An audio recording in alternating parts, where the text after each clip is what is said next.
So, South Africa is heading towards elections in 2024, and all the experts seem to, and all the indicators point to coalitions.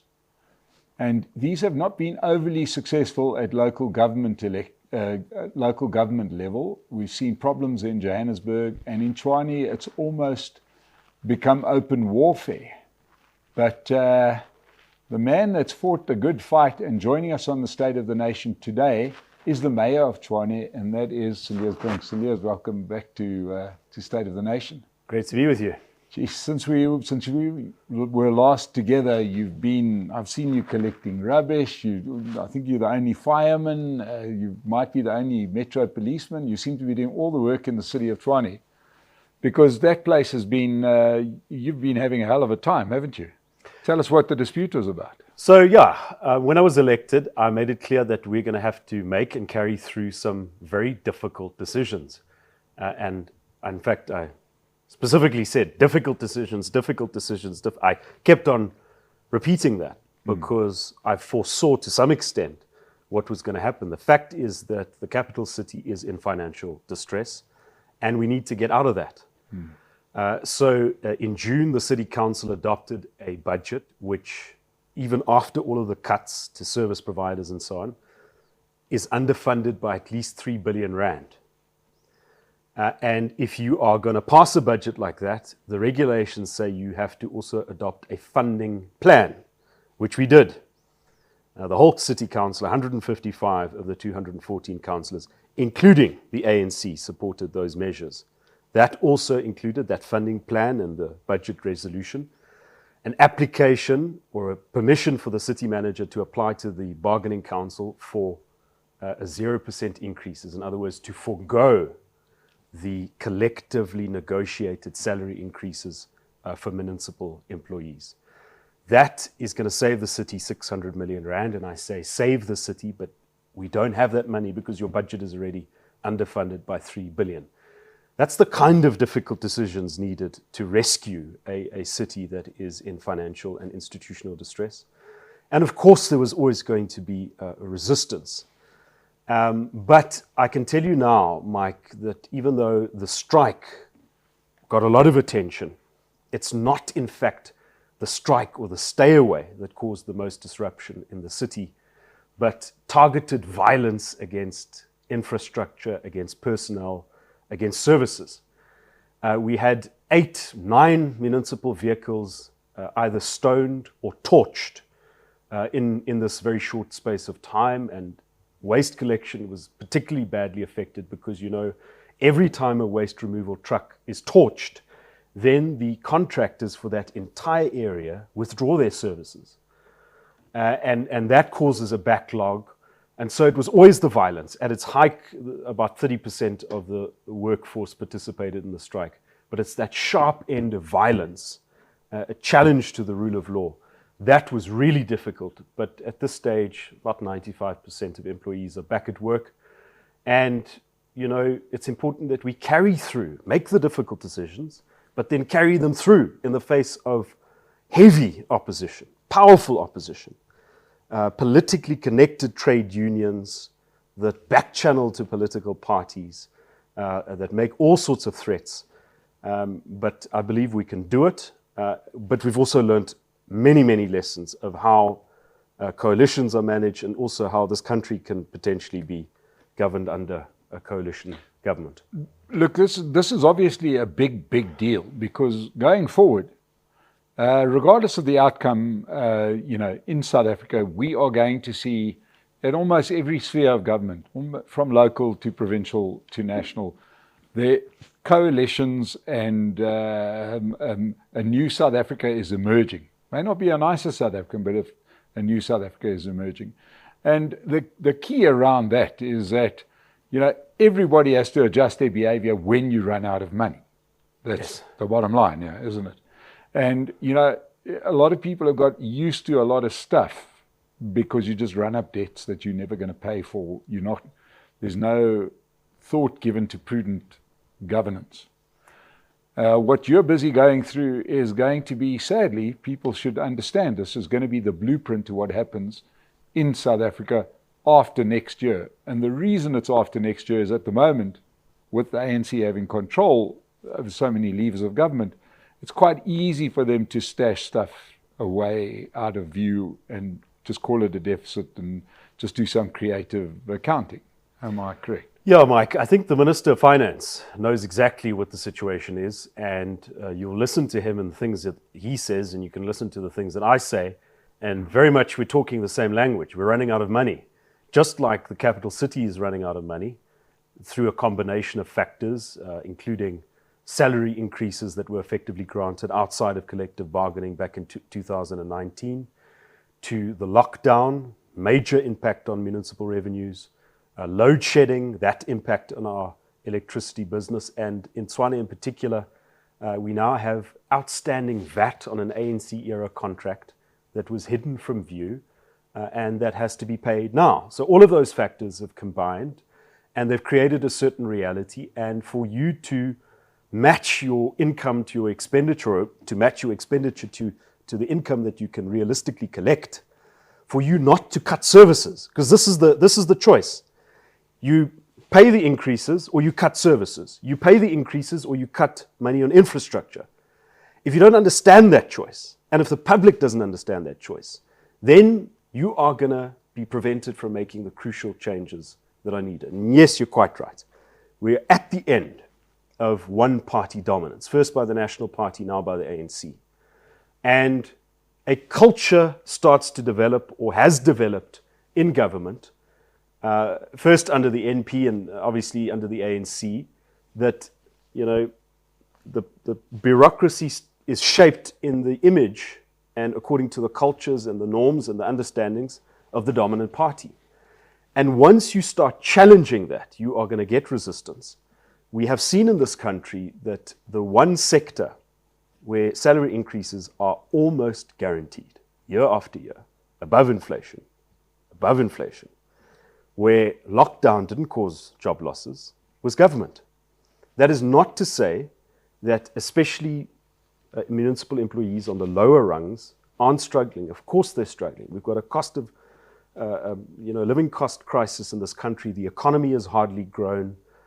We haven't overcome many of the inequalities of the past because of the failure of government, state capture and so forth. But what about the consumers? What about the folks that look to the municipality for services? Yeah. They have had it worse off. And we as a community must say, these are the critical decisions we're willing to make. These are the sacrifices. It's not that we want to be cruel to people who work for government. Nobody wants to be in the situation that I am in now, that we're in now, to say to your workforce, sorry, we can't pay salary increases because the money isn't there. Nobody's reveling in this situation. It's difficult, but unless we do it, you won't be able to turn around failing institutions. Okay, so let's just roll back here. Let's just talk about, and obviously the reason that I'm, other than the fact that I really enjoy speaking to you, the reason that I wanted to get you here is to get a better understanding, and that is a city like a city of Tshwane. If you had to now strip it down and forget about, as much as you can, the politics for a minute, can the books actually be balanced? Can the income match the budgeted expenditure? Yes, I think it can. Without cutting services? Well, I think services have already suffered in many municipalities. But you know, if you want to maintain the trust of your rates base, of your ratepayers, of your residents, if you want to draw investment, you can't cut services and infrastructure beyond a certain point, because then you're virtually in a death spiral. Yeah. So I believe it can be viable, but with some drastic changes. Obviously, change number one will be the electricity distribution business. 10 years ago, a municipality could sell electricity at a surplus and be left with enough to maintain the network and then cross-subsidize other services. Now, many municipalities are selling electricity at a loss because NERSA haven't approved increases that match the increases granted to Eskom. Eskom is the sole supplier, and at critical times, you can't sell electricity because you've got stage 4 to 6 load shedding. So that is the first aspect that needs reform, and that's why we're trying to do as much in terms of own generation. We've got those 2 mothballed power stations that we now want to cooperate with the private sector to get them up and running, but the input and the infrastructure must come from the private sector. We're looking at reviewing regulations about wheeling and so forth. That's going to be a very important aspect. But there are also wastages, including theft of electricity, illegal connections, ineffective billing and credit control, which has been a major focus for us. And I think, Mike, that yes, we'll still need to tighten our belts and still need to decide, should government be in this particular service? Should government be in that particular service? But I do believe that it is possible to match realistic income to expenditure. But if we don't make those tough calls now, then it's virtually guaranteed that the funding model of local government is going to be shot. Municipalities are going to run out of money. And, we're going to be in the situation where, like in the Free State, where the majority of municipalities pay their employees like they pay Eskom, i.e. when there's money in the bank. Can you imagine a worse breach of workers' rights than that, where they take pension contributions of workers to fund operation expenditure? So I would rather make the tough calls now, forego the increase rather than be in the Free State scenario. Now, you mentioned bringing on stream some of these mothballed power plants. These are the same power plants where staff have been paid for a number of years. Pitch up at work, do nothing, go home, get paid.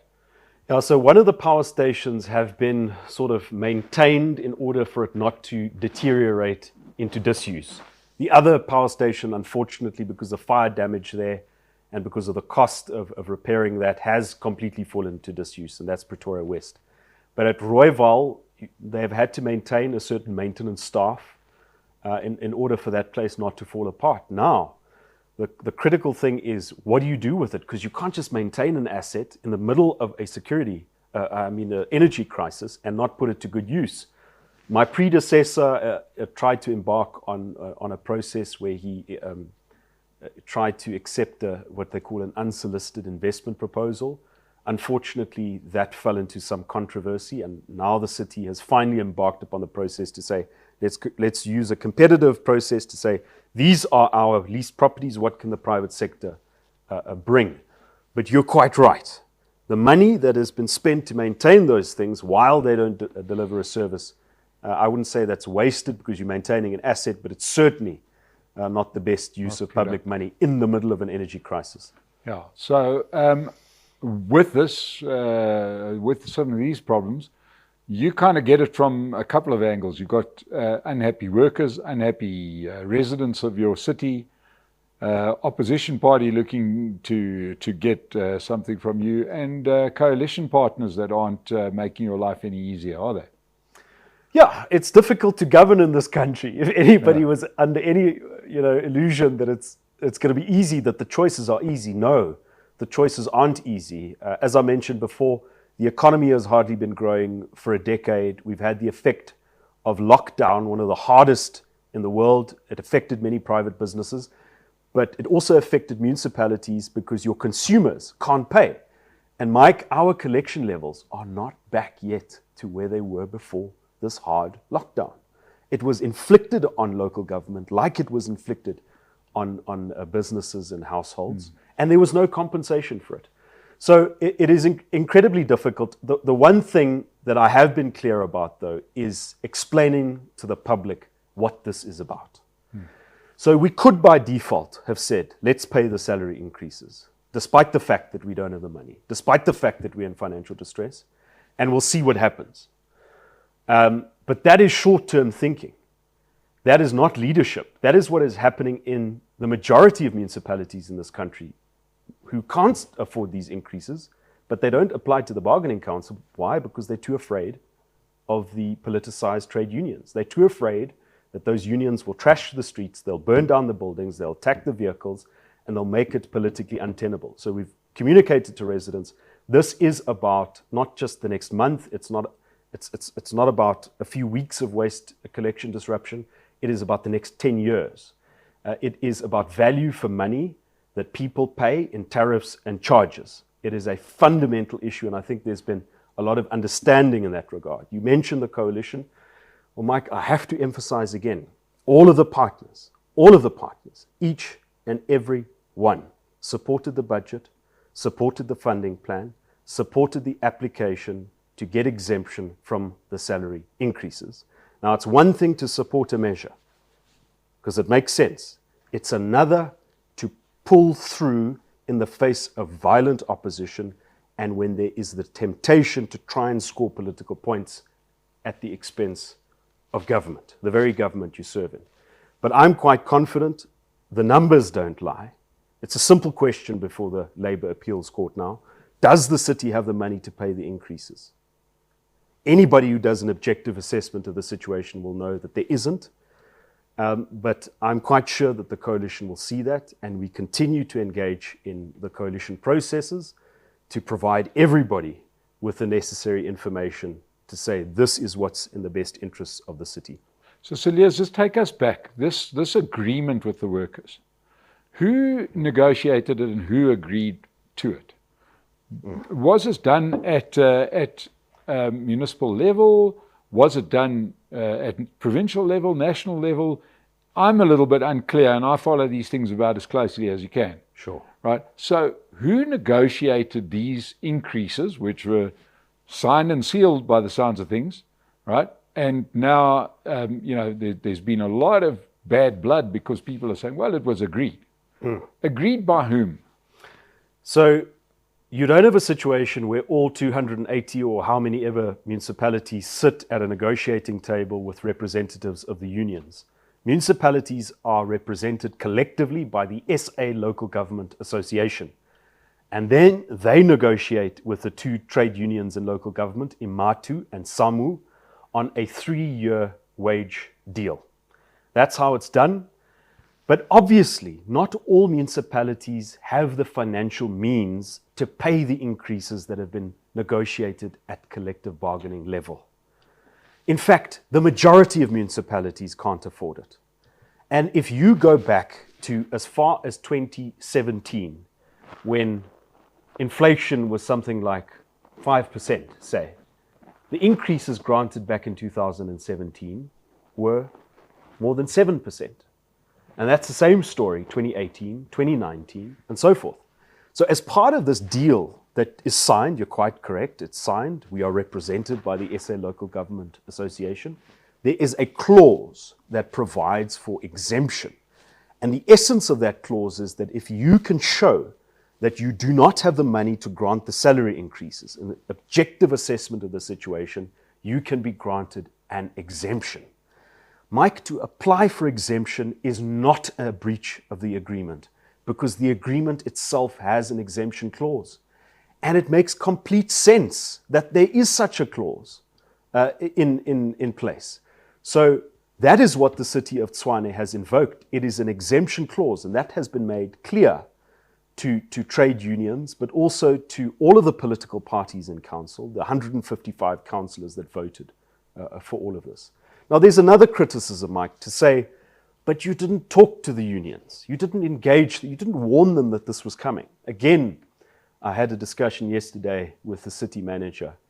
And the fact is, back in April, May, June, 2 months before the budget was passed, he convened, the city manager, Johan Mettler, convened a meeting with trade unions. He gave them the hard financial details of where the city is.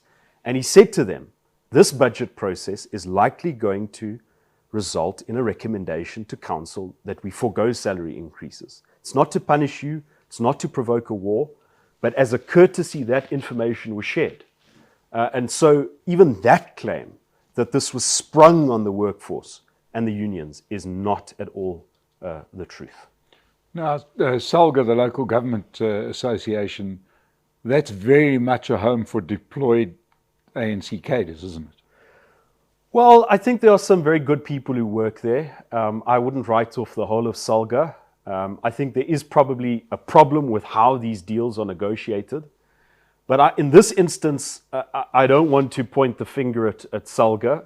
It would have been nice if they had, as the representative of the employer, perhaps done more to defend and explain Tshwane's situation, because Tshwane's situation is a reflection of so many other municipalities. But I don't want to poke holes in SALGA or claim that they didn't have a negotiating mandate. In fact, we are not breaching the agreement. We're seeking exemption which is a provision in that agreement. Now, I presume that you've explained your situation in Tshwane. I presume the situation in some of the other metros, Johannesburg, eThekwini, Mangaung, must be 10 times worse, I would imagine. Well, Tshwane is in a particularly bad situation because back in 2019, the city changed salary scales.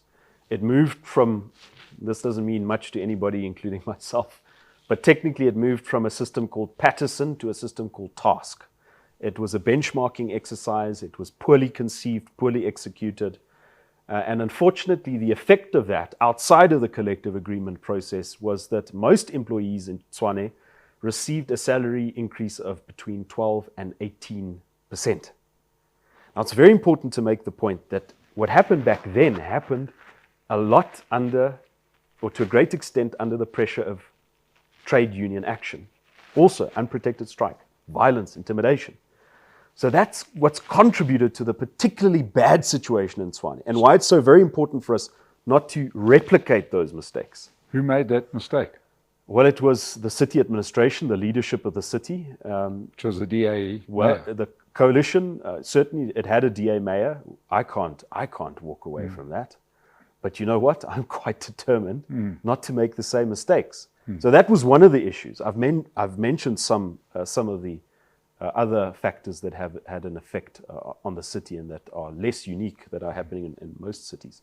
Now, you're trying to do something which I think is unprecedented to my recollection in South Africa, and that is, I even recall when Helen Zille became mayor of Cape Town. At that point, there'd been a little bit of backwards and forwards in control of the mayoralty of Cape Town until she cobbled together the big coalition, and the damage wasn't too far done. But you're the first person trying to remedy absolute catastrophic leadership, starting off with many years of ANC mismanagement, followed by DA mismanagement. You are taking those hard decisions, right? That's quite a messy job. I mean, you're not getting a lot of... nobody's jumping up and down saying, what a guy, he's fixing up this mess. I can imagine should somebody take over the province or the country, they're going to have to get a bigger broom than what you've had. And that's the definition of leadership to a large extent. Are you willing to make difficult but necessary decisions in order to fix what is broken? And let me say, it's wider than just trying to reverse mismanagement. It is about changing a culture. Now, a culture is something that many people talk about culture, but it is an unspoken set of values and norms and expectations. Like the expectation, there will always be, if you work for government, there'll always be salary increases. There'll never be, any risks. We're sort of insulated from the things that affect ordinary people in the economy. And those expectations, those perceptions are wrong. And unless we change that, we're not going to improve services. We're not going to improve the creditworthiness of the city. And if we don't improve the creditworthiness, we won't be able to borrow, to build infrastructure so that we can improve the lives of the poor.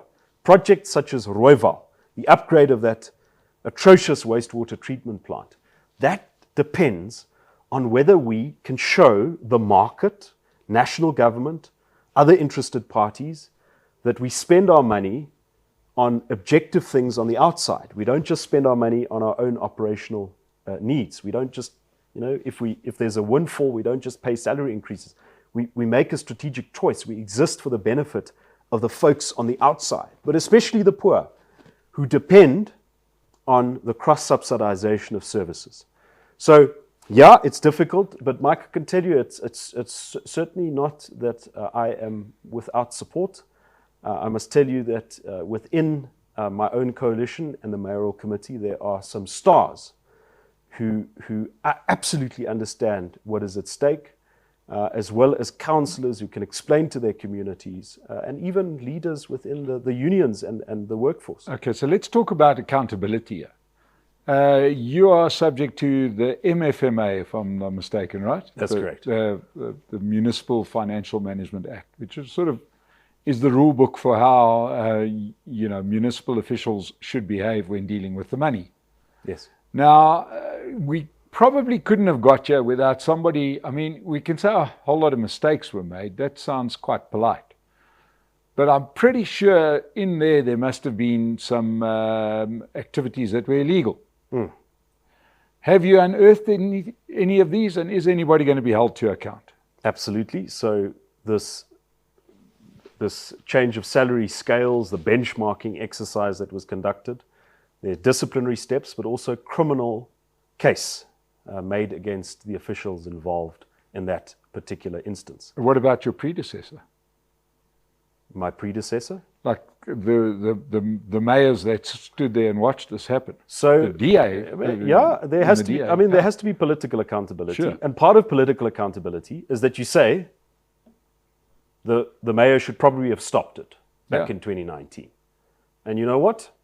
We're going to stop it now. We're going to stop it from happening now. Yeah, But if there are criminal implications, Mike, which there isn't at this stage for the mayor, it is the accounting officer. It's not a mayor that negotiates with trade unions and signs off to agreements. It's the accounting officer.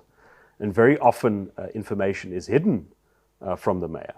So if the accounting officer at that stage says, I was instructed to do so by the mayor, then there certainly is a case for that. I don't have evidence for that in that particular instance, but if it emerges, we must act on it. There have been a string of irregularities in Tshwane.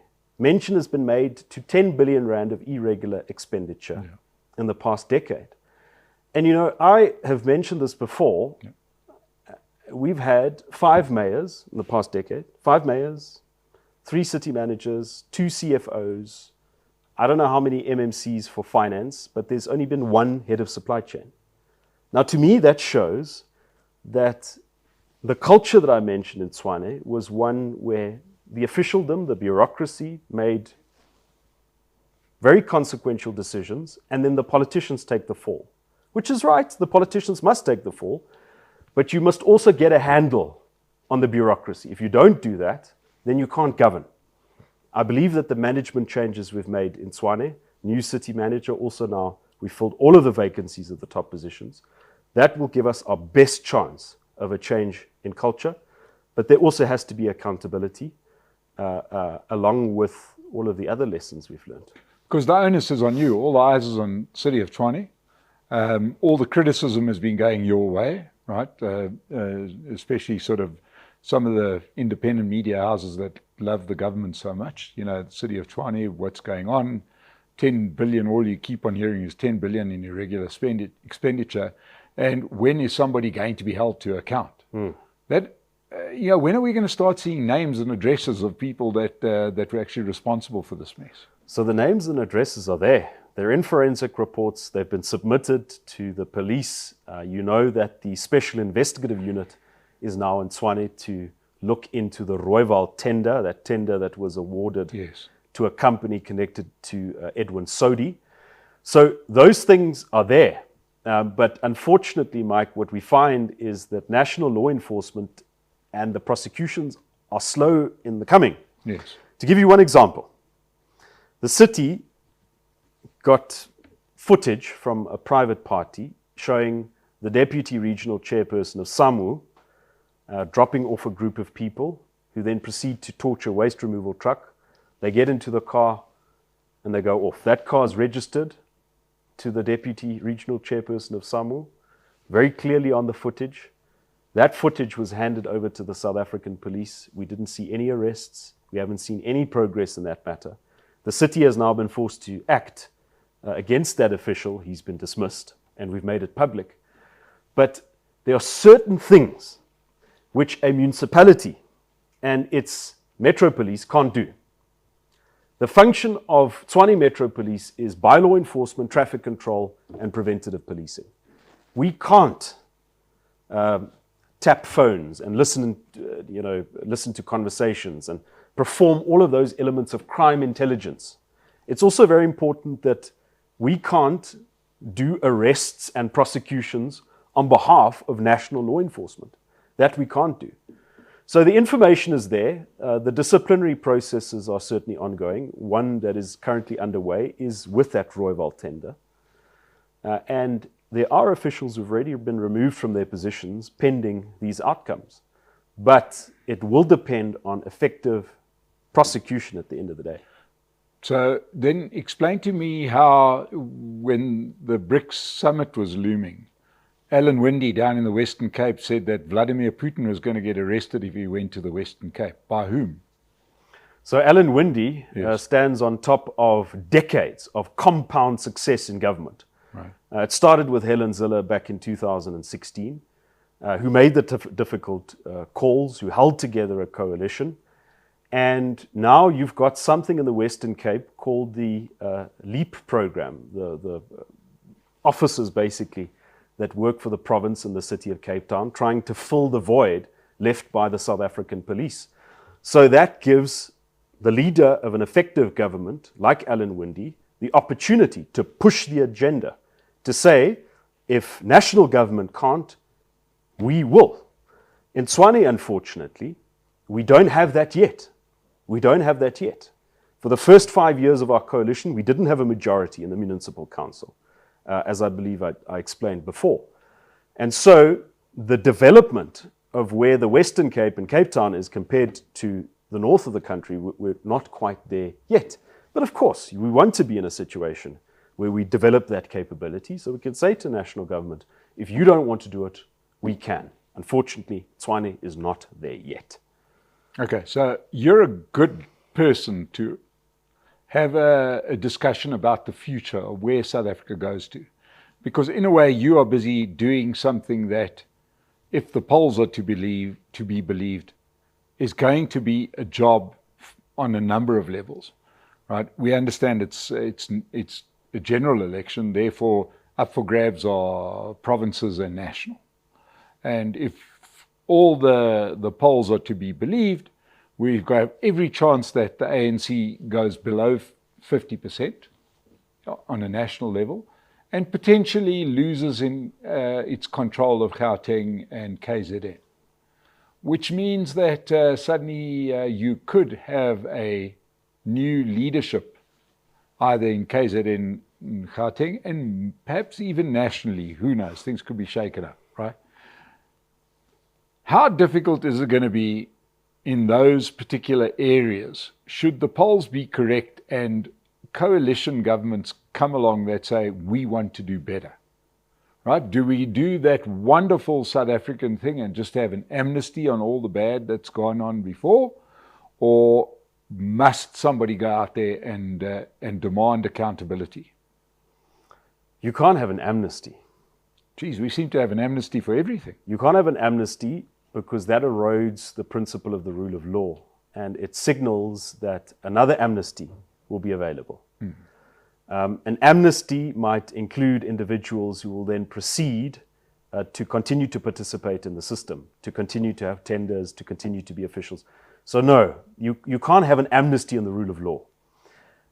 We've had our amnesty. We've had our truth and reconciliation process. We've had a constitutionally negotiated settlement, and it's now to implement that settlement. So how are we going to conquer the territory? Like you would fight any war, you pick the battles that are winnable. You concentrate your resources in those areas, and you fight. And we're going to have to fight to claim back the integrity, if it ever existed, in parts of government. You can't suspend the rule of law. I think the experiences in Tshwane and in Cape Town as well, I would add, have shown how difficult it is to govern this country. But I certainly haven't lost hope. Let's use what we've learned in the metros, going back to 2016. Let's learn each of the lessons. Let's understand the risks. And most importantly, I think there's great progress that's been made in terms of the multi-party charter, the pact that's been initiated. And that's going to help us win. But that's half of the game, because the full game is let's win and let's govern well. We must govern better than the ANC. If this multi-party charter is unable to overcome the mistakes made by the ANC, cannot insulate itself against the forces that have influenced the ANC and brought it down, then we're going to govern worse. And that's what will lose the trust and the hope of people. We can't afford that. We must avoid that. And I think one place to start is not just to talk about how do we cooperate in the election to get out to the vote, which is very important. If you're watching this, go and register if you haven't yet registered. But let's also have the hard policy discussions to see how will we manage the economy? What do we think about race-based policy? How will we approach BRICS and foreign policy? How will we approach the United States AGOA access? Those things are crucial.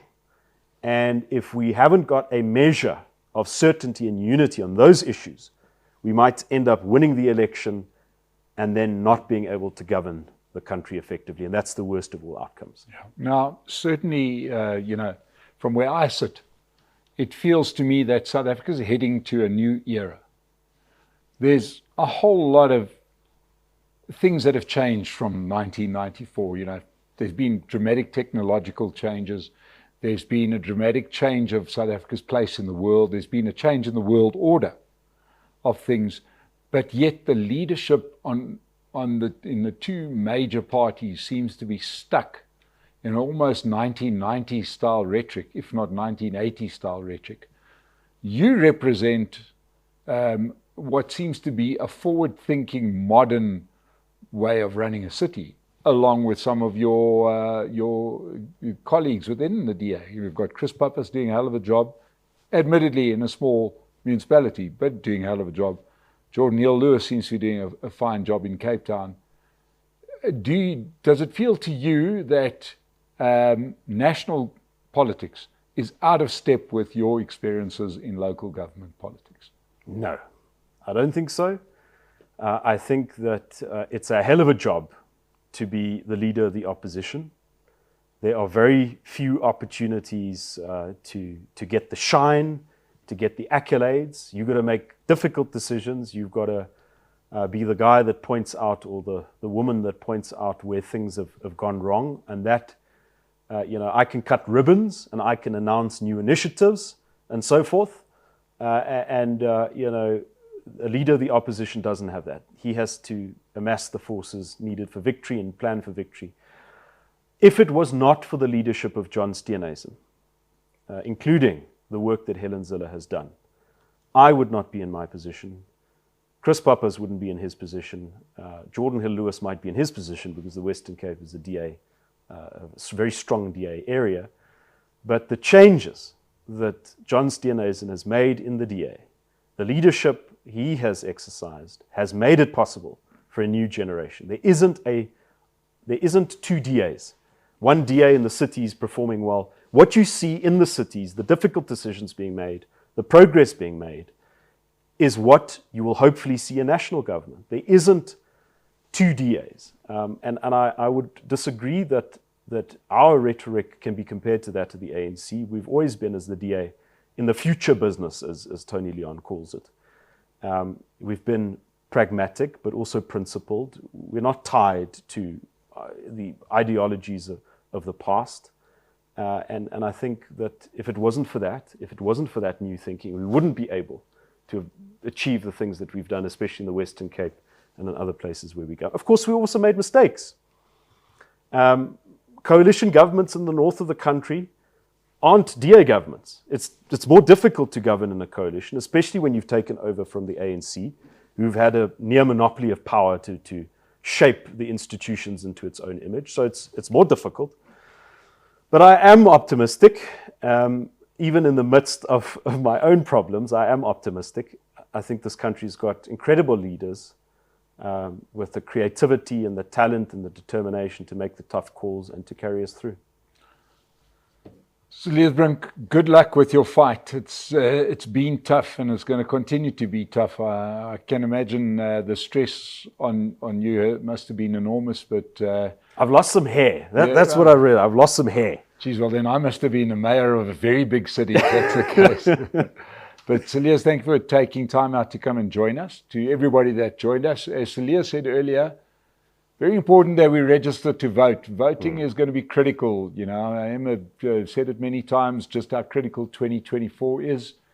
Just consider this. For the first time since 1948, politics in South Africa is up for grabs. Up until now, it's been quite predictable as to who'd win every election since then. Not going to be the case in 2024, and your say is going to matter. Your say is also going to matter if you subscribe to the State of the Nation channel. I hope you have done that, and we will see you again soon. To Cilliers Brink, thank you once again. We'll see you again on the State of the Nation.